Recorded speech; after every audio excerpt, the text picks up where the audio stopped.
کرتے وقت, کتاب لکھتے وقت جب قلم کا قط خراب ہو جاتا تو اس زمانے میں لکڑی کے قلم ہوتے تھے, بار بار ان کا قط بنانا پڑتا تھا, اس کو چاقو سے دوبارہ درست کرنا پڑتا تھا, اس میں تھوڑا سا وقت لگتا ہے, یہ وقت بھی بیکار گزارنا گوارا نہیں کرتے تھے. چنانچہ اس وقت قط لگاتے وقت گزارنے میں تیسرے کلمے کو پڑھتے تھے, یہ وقت بھی ضائع نہ ہو. اس لیے جو وقت تصنیف میں کرنے میں گزر گیا, اللہ تعالیٰ کی عبادت میں گزر گیا, لیکن جو لمحات ملے ہیں اس کو کیوں ضائع کریں.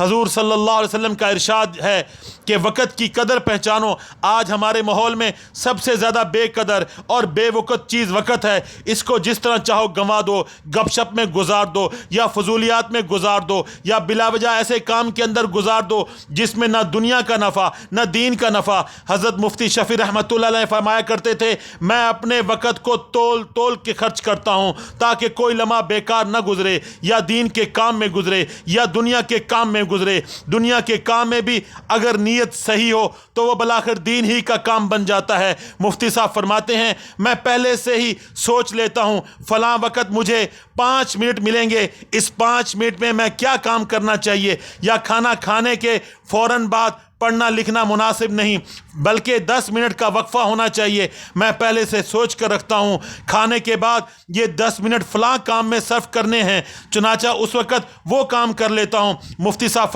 فرماتے ہیں وقت کے بارے میں کہا جاتا ہے وہ کار کے اندر بھی سفر کر رہے ہوں, قلم بھی چل رہا ہوتا ہے, بلکہ رکشے کے اندر بھی سفر کے دوران بھی ان کو لکھتے ہوئے دیکھا جس میں جھٹکے بھی لگتے تھے.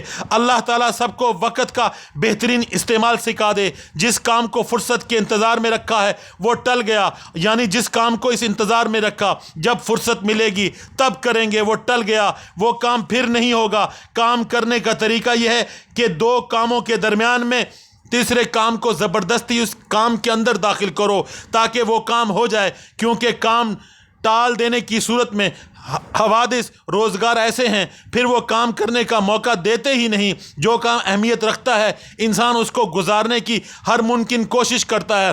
حضرت ڈاکٹر عبدالحی عارفی رحمۃ اللہ علیہ فرمایا کرتے تھے, دیکھو وقت کو کام میں لگانے کا طریقہ سن لو. مثلا تمہیں یہ خیال ہو فلاں وقت میں تلاوت کریں گے یا نماز نفل پڑھیں گے, لیکن جب وہ وقت آیا اب طبیعت میں سستی ہو رہی ہے, اٹھنے کو دل نہیں چاہ رہا, تو ایسے وقت میں اپنے نفس کو ذرا تربیت کیا کرو.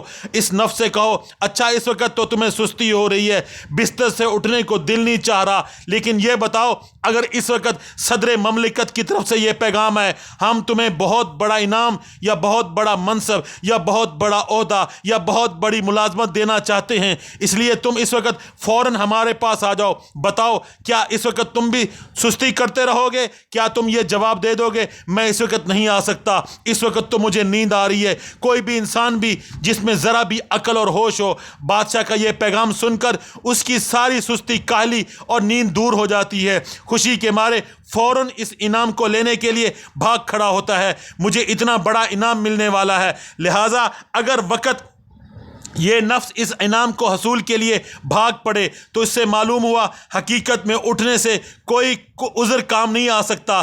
اگر حقیقت میں واقعتاً اٹھنے سے کوئی عذر ہوتا تو اس وقت نہ جانے بستر ہی پہ پڑے رہتے. لہٰذا یہ تصور کرو دنیا کا ایک سربراہ حکومت جو بالکل عاجز ہے, وہ اگر تمہیں ایک منصب کے لیے بلا رہا ہے اس کے لیے اتنا بھاگ رہے ہو, لیکن وہ احکم الحاکمین جس کے قبضے قدرت میں پوری کائنات ہے, دینے والا وہ ہے چھیننے والا وہ ہے, اس کی طرف سے بلاوا آ رہا ہے, تم اس کے دربار میں حاضر ہونے میں سستی کر رہے ہو. اس تصور سے انشاءاللہ ہمت پیدا ہوگی, بیکار وقت بھی کام میں لگ جائے گا.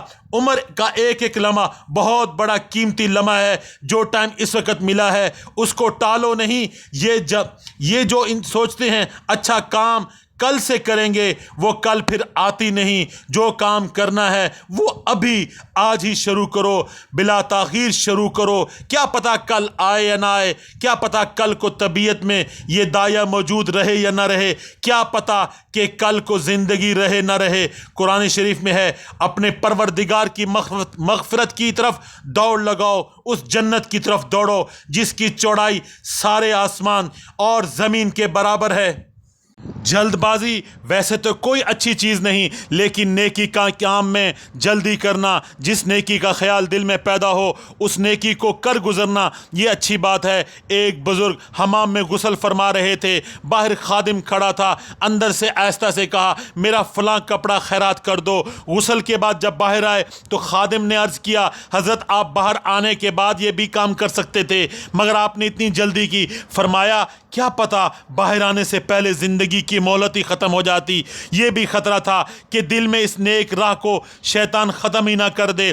اس زندگی کے اوقات کو کام میں لانے کا طریقہ یہ ہے اپنی صبح شام تک کی زندگی کا نظام الاوقات بناؤ، پھر اس کا جائزہ لو کہ میں کیا کیا کر رہا ہوں، اس اعمال خیر کے اندر کیا کیا اضافہ کر سکتا ہوں، اس کا اضافہ کروں، ان کا اضافہ کروں، بعد میں گن کہ گناہوں کے اندر مبتلا ہوں ان کو کیسے چھوڑ سکتا ہوں۔ صبح کی نماز پڑھ کر یہ دعا مانگا کرو یا اللہ یہ دن آنے والا ہے، میں باہر نکلوں گا تو خدا جانے کیا حالات پیش آئیں گے، یا اللہ میں اس کا ارادہ کر رہا ہوں، میں آج کے دن کو آخرت کے لیے ذخیرہ بناؤں گا، اے اللہ مجھے اس کی توفیق عطا فرما۔ صبح کے وقت اللہ سے دعا کرنی چاہیے، یا اللہ یہ دن شروع کر رہا ہوں، یہ ارادہ کر رہا ہوں کہ اس دن 24 گھنٹوں کو صحیح استعمال کروں گا، غلط استعمال اور بے فائدہ ضائع کرنے سے بچوں گا۔